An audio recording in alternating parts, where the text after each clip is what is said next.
અમરેલીમાં ભાજપના પ્રમુખ ચેતન દાનાણી દ્વારા જે દલિત વ્યક્તિને અપશબ્દો બોલવામાં આવ્યા હતા, ધમકી આપવામાં આવી હતી, આ વાતને લઈ અને હાલ અનેક ચર્ચાઓ થઈ રહી છે. આપણે જોયું કે અમરેલી એસપી કચેરીએ પણ મોટી બબાલ થઈ હતી અને હવે આ સમગ્ર બાબતને લઈ અને ગોપાલ ઇટાલિયા સામે આવ્યા છે અને ગોપાલ ઇટાલિયાએ ભાજપ પર અને જેમને દલિત વ્યક્તિ ઉપર અપશબ્દો બોલવામાં આવ્યા હતા એ વાતને લઈ અને ભાજપ પર આકરા પ્રહાર કર્યા છે. આ સમગ્ર બાબતે વિગતે ચર્ચા કરીશું. નમસ્કાર, હું છું ઉજ્જવલ અને આપ જોઈ રહ્યા છો નિર્ભય ન્યૂઝ. હાલ અમરેલીમાં એક વાતને લઈ અને મોટી બબાલ થઈ રહી છે અને એ વાત છે કે ભાજપના પૂર્વ નેતા કે જેમણે હાલ ભાજપમાંથી રાજીનામું આપ્યું છે એવા ચેતન દાનાણી દ્વારા એક દલિત વ્યક્તિને આમ આદમી પાર્ટીની સભામાં જવાને લઈ અને અપશબ્દો બોલવામાં આવ્યા હતા, ધમકી આપવામાં આવી હતી. આ વાતને લઈ અને અનેક ચર્ચાઓ પણ થઈ રહી છે. એસપી કચેરીએ પણ આપણે જોયું કે એ વ્યક્તિ લાપતા થયા છે અને ત્યારબાદ હોબાળો પણ થયો હતો. હવે આ સમગ્ર બાબતને લઈ અને ગોપાલ ઇટાલિયા દ્વારા નિવેદન આપવામાં આવ્યું છે અને કહેવામાં આવ્યું છે કે આ વ્યક્તિઓને જાણી જોઈ અને હેરાન કરવામાં આવી રહ્યા છે. એ આમ આદમી પાર્ટીની સભામાં ગયા એટલે એમને હેરાન કરવામાં આવી રહ્યા છે એવી વાત કરવામાં આવી રહી છે. આ સમગ્ર બાબતે ગોપાલ ઇટાલિયાએ શું કહ્યું, સૌપ્રથમ એ સાંભળી લઈએ. રજૂઆત કરવી હોય તો કોને કહેવાનું? કોઈ સાંભળે એમ નથી. આખા ગુજરાતમાં આપણા પ્રશ્નો, ગામમાં ભાજપના આગેવાનો ઘણા હોય પણ પ્રશ્ન સાંભળવા માટે નહીં, ગામને દબાવવા માટે થઈને આગેવાનો હોય છે. ગામડે ગામડેના બે પાંચ માણસો છે, એ લોકો ગામનો પ્રશ્ન નહીં સાંભળે પણ ગામમાં કોઈ ભાજપની વિરુદ્ધમાં બોલે, ભાજપની વિરુદ્ધમાં પોસ્ટ લખે તો દબાવવા માટે થઈને ગામનો ભાજપ વાળો તરત સામે આવે, ફોન કરે, કેમ ભાઈ, શું છે, કેમ છે, તેમ છે. હમણાં જ તમે અમરેલીનો ઓડિયો સાંભળ્યો હશે, ખ્યાલ છે બધાને? અમરેલીથી અરવિંદ કેજરીવાલની સભામાં કેટલાક લોકો આવ્યા હતા સુરેન્દ્રનગર ખાતે. એ ગામના સરપંચે ગામના લોકોને ફોન કરીને બેફામ ગાળો દીધી કે તું મોદીની સભામાં નથી આવતો અને કેજરીવાલની સભામાં કેમ ગયો? વિચાર કરો દોસ્તો કે ગામમાં કોઈ માણસ ભાજપનો આગેવાન બન્યો હોય તો એની જવાબદારી એ છે કે ગામમાં દારૂ વેચાતો હોય તો બંધ કરાવે, ગામમાં તલાટી ટાઈમે ન આવતા હોય તો ઉપર ફોન કરે, ગામની અંદર રોડ સારા ન હોય તો ઉપર ફોન કરવો જોઈએ, ગામની સહકારી મંડળીમાં બરાબર ન ચાલતું હોય તો એને બરાબર કરાવે. આ બધી જવાબદારી ભાજપના માણસની હોય. પણ એના બદલે ભાજપનો માણસ એ ધ્યાન રાખે કે આ ભાંડુ ગામમાંથી કોઈ ભાજપના વિરોધમાં જાય તો એને હું ધમકાવું, તારો પ્લોટ ખાલી કરાવી નાખું, તારું પાણીનું કનેક્શન કાપી નાખું, તારે ત્યાં રેડ પડાવી દઉં, તારે ત્યાં આમ કરાવી દઉં. મિત્રો, કોઈ સાંભળવા વાળું નથી આજ ગુજરાતમાં આમ જનતાનું. અને તમે બોલવા જશો તો દબાવી દેશે, પોલીસ મોકલશે, રેડ પડાવશે, આ કરશે, તે કરશે. હું તમને વિનંતી કરવા માટે આવ્યો છું કે બહુ ભાજપને બધાએ મત આપ્યા, સમય આપ્યો, પૈસા આપ્યા, એમના સ્વાગત સન્માન બધું જ કર્યું. એક વખત તમે બધાએ ભેગા મળી અમારી જેવા જુવાનિયાઓને તમારા આશીર્વાદ આપો તો અમે ગુજરાતમાં ઘણું સારું કામ કરી શકીએ છીએ. દોસ્તો, તમારા બધાના આશીર્વાદ મળે તો ઘણું સારું કામ આ યુવાનોની ટીમ કરી શકે એમ છે. તમારા આશીર્વાદની જરૂર છે દોસ્તો. આજ ગુજરાતની અંદર એક નવો વિકલ્પ ઉભો થયો છે, અનેક યુવાનો આગળ આવ્યા છે. મિત્રો, નેતાને ચૂંટણી હારવાનો ડર લાગતો બંધ થઈ જાય તો જિંદગીમાં કોઈ કામ કરે નહીં. દુનિયા આખીના નેતાઓને એક જ વસ્તુની બીક લાગે, ચૂંટણી હારવાની. નેતા કોઈ દિવસ ભગવાનથી બીવે નહીં, ભૂતથી બીવે નહીં, માણસથી બીવે નહીં, કોઈનાથી.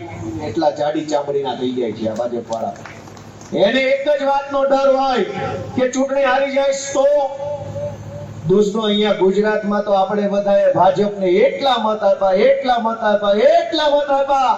કે નેતાને ચૂંટણી હારવાનો ડર જતો રહ્યો છે. હવે કોઈનાથી ડરતો નથી. અને જે માણસ જનતાથી ન ડરે એ જનતાનું કામ કરે કે ન કરે, કયો છે બધા.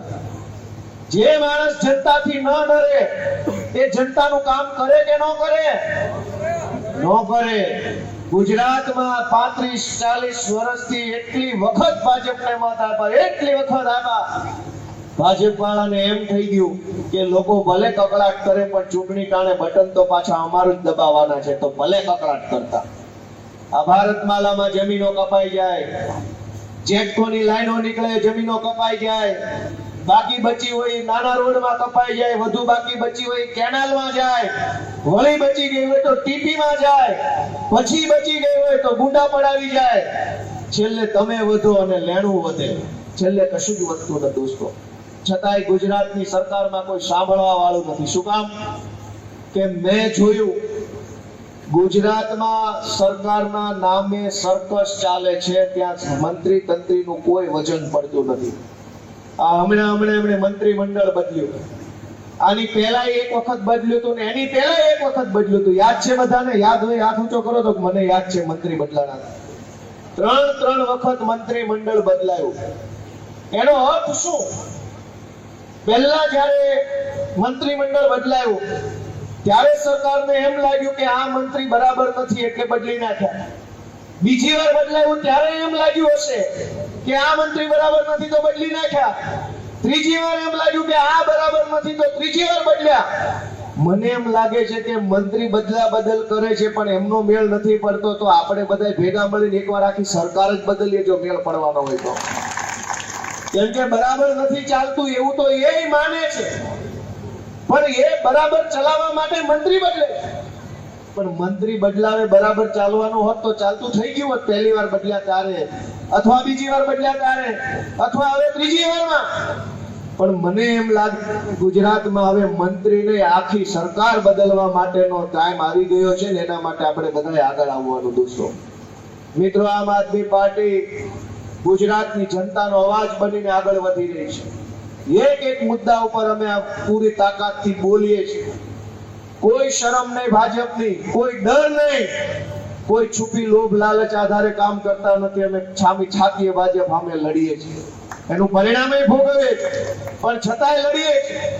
તમારા આશીર્વાદની આશા રાખીએ છીએ કે તમને એમ લાગે કે આ ચૈતરભાઈ ને ઈસુદાનભાઈ ને ગોપાલભાઈ, આ યુવાનો ખરેખર કંઈક સારું કરવા માટે લડે છે, નિસ્વાર્થ ભાવે લડે છે એવું તમને અંદરથી આત્મામાંથી લાગે તો એક વખત ખાલી આમ આદમી પાર્ટીને આવનારી ચૂંટણીમાં ઝાડુના નિશાન ઉપર મત આપજો એવી હું આપ સૌને પ્રાર્થના કરું છું. મિત્રો દોસ્તો, આપણે બધાએ એટલા બધા, મને હમણાં ગામમાં કીધું કે ભાઈ દારૂના કારણે ખૂબ લોકો બરબાદ થયા છે, પરિવારો, અને અનેક બહેનોનું ઘર, આખો સંસાર બરબાદ થઈ ગયો છે દારૂના વ્યસનમાં.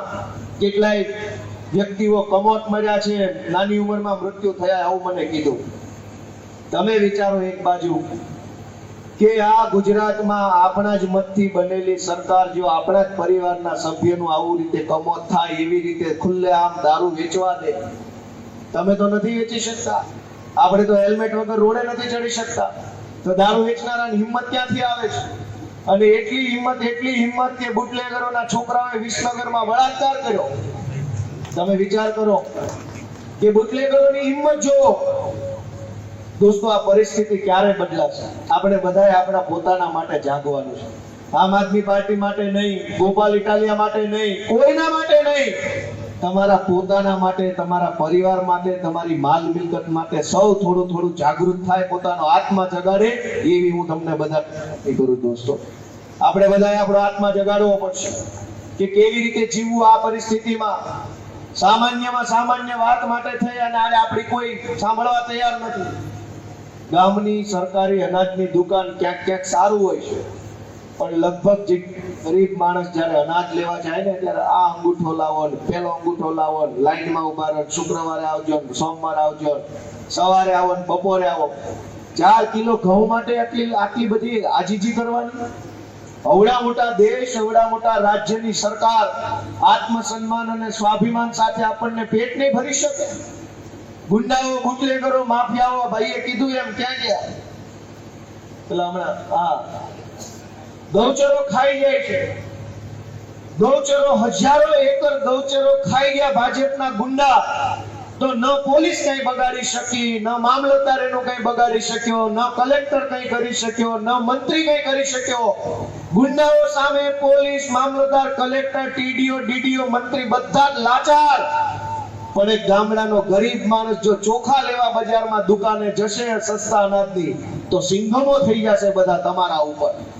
ગરીબ માણસ ઉપર આખી સરકારી તંત્ર ચડી બેસે અને ગુંડાઓની સામે મુજરો કર્યા કરે, ગુંડાઓની સામે ભાઈ સાહેબ બાપા જી કર્યા કરે. મારી આ સાચી છે કે ખોટી છે? 7-8 જણાએ સાચી કીધું એનો ખૂબ આભાર. બધાએ સાચી નથી કીધું એટલે કદાચ ખોટી હોય. સાચી છે કે ખોટી? છાયાભાઈને એમ લાગે ખોટી વાત છે, ભલે ગુંડા જલસા કરતા ભાજપના રાજમાં. સાચી છે કે ખોટી? દોસ્તો, રાજનીતિ ઉપર ગુંડા બદમાશ લુખ્ખા લફંગાઓએ કબજો કરી લીધો છે. એક એક નેતાના ધંધા તમને મારા કરતા વધારે ખબર હશે. રાજકારણમાં સજ્જન માણસ હોવો જોઈએ, સમાજની સેવા કરે એવો માણસ હોવો જોઈએ, લોકોની વાત સાંભળે એવો માણસ હોવો જોઈએ, લોકોને ખભે ખભો મિલાવીને હારે રહીને કામ કરે એવો માણસ હોવો જોઈએ. એના બદલે ભાજપ વાળાએ શું કર્યું? જેટલો મોટો ગુંડો એટલો મોટો હોદ્દો, જેટલો મોટો નબળો માણસ એટલી મોટી હોદ્દા ઉપર એને પહોંચાડે છે. પહેલાના જમાનામાં કોંગ્રેસમાં એવું થતું હતું. એટલે અહીંયા ફરીથી એકવાર ગોપાલ ઇટાલિયા દ્વારા સ્પષ્ટ આરોપ ભાજપ પર કરવામાં આવ્યા છે અને કહેવામાં આવ્યું છે કે આમ આદમી પાર્ટી દ્વારા મહાપંચાયતો કરવામાં આવી રહી છે. લોકો ક્યાંક ને ક્યાંક આમ આદમી પાર્ટીને સપોર્ટ કરી રહ્યા છે. આ વાતને લઈ અને ભાજપ હવે ક્યાંક ને ક્યાંક લોકોને હેરાન કરી રહી છે એવી વાત કરવામાં આવી છે. આ સમગ્ર બાબતે આપનો શું અભિપ્રાય છે અમને કમેન્ટ કરી જરૂર જણાવશો. અમારી ચેનલ નિર્ભય ન્યૂઝને લાઇક શેર સબસ્ક્રાઇબ કરવાનું ભૂલશો નહીં.